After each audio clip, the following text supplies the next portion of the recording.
A cualquiera que usted pregunte, no siendo conocedor a fondo de la vida de Napoleón Bonaparte, que prácticamente es la vida de la Europa de su tiempo, desde finales del siglo XIX hasta ya 1815, del siglo XVIII hasta 1815, cuando viene el gran desastre de Waterloo.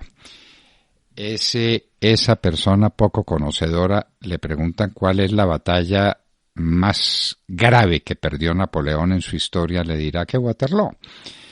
Y tiene razón en cierta manera, en cuanto Waterloo condujo a Napoleón una batalla que tenía completamente ganada y que perdió porque Grouchy no cumplió la orden de Napoleón de presentarse en el campo de batalla, sino que la creyó una orden espuria y se quedó, como decía nuestro gran profesor de historia de Colombia, el padre Granados, como una lora parada en una estaca. No se movió Grouchy y se perdió Waterloo. Pero la batalla más grave que perdió Napoleón en su historia fue la batalla de Leipzig. La batalla de Leipzig en un día como hoy, en el año de 1813.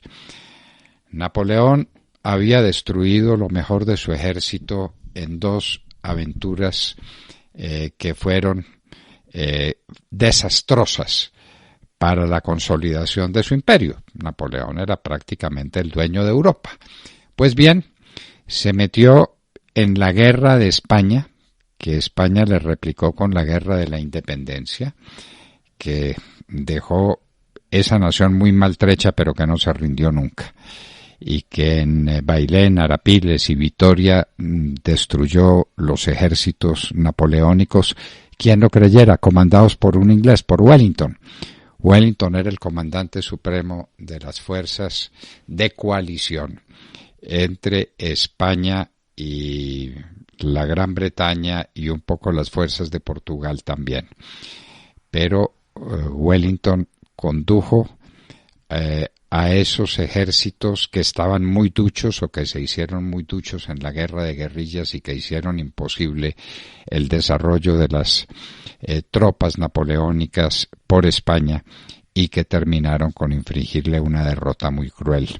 Todo para darle un imperio, para darle una detención, una entretención a su hermano José Bonaparte, a quien los españoles todavía siguen reconociendo con el nombre muy descriptivo de Pepe Botella. Bueno, pero ese fue uno de los elementos que condujeron a la ruina napoleónica. Y la otra, la aventura de Rusia. Napoleón estaba convencido de que una vez que se presentara en Rusia, el zar Alejandro saldría a darle batalla, que lo derrotaría, como lo derrotó finalmente en la batalla de Borodino.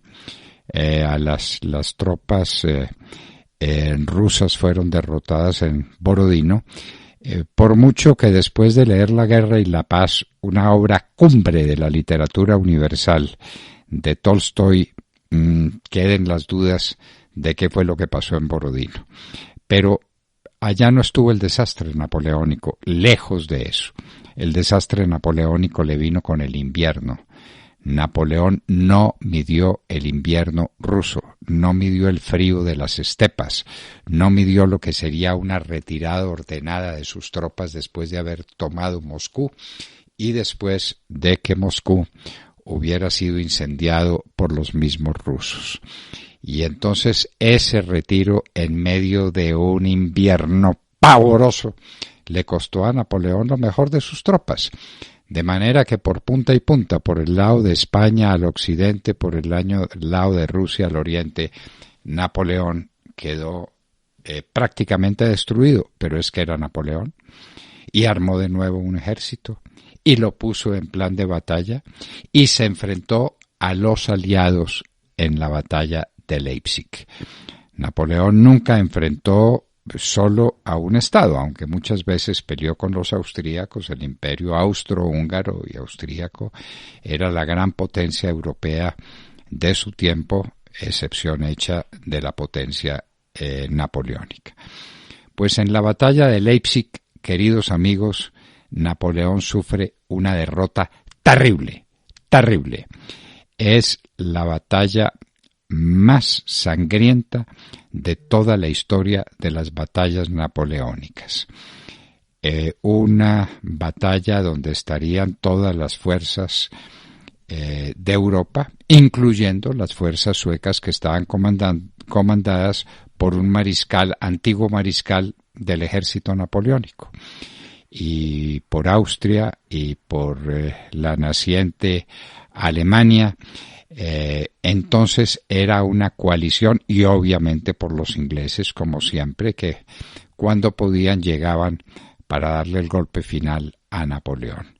Leipzig fue un desastre del que no pudo recuperarse Napoleón, y por eso terminó después vencido, entregado a las tropas vencedoras y puesto preso en la isla de Elba, que no tenía las suficientes medidas de seguridad, lo que se demostraría con la fuga de Napoleón en la isla de Elba cuando estaba reunido el Congreso de Viena, el sitio donde toda la nobleza europea estaba danzando y bailando y feliz, discutiendo la nueva repartición de Europa, cómo iba a quedar después de la caída definitiva de Napoleón. Napoleón no estaba definitivamente destruido, aunque la batalla de Leipzig, que tuvo lugar un día como hoy, es un elemento crucial dentro de ese proceso de destrucción de un imperio, del imperio napoleónico.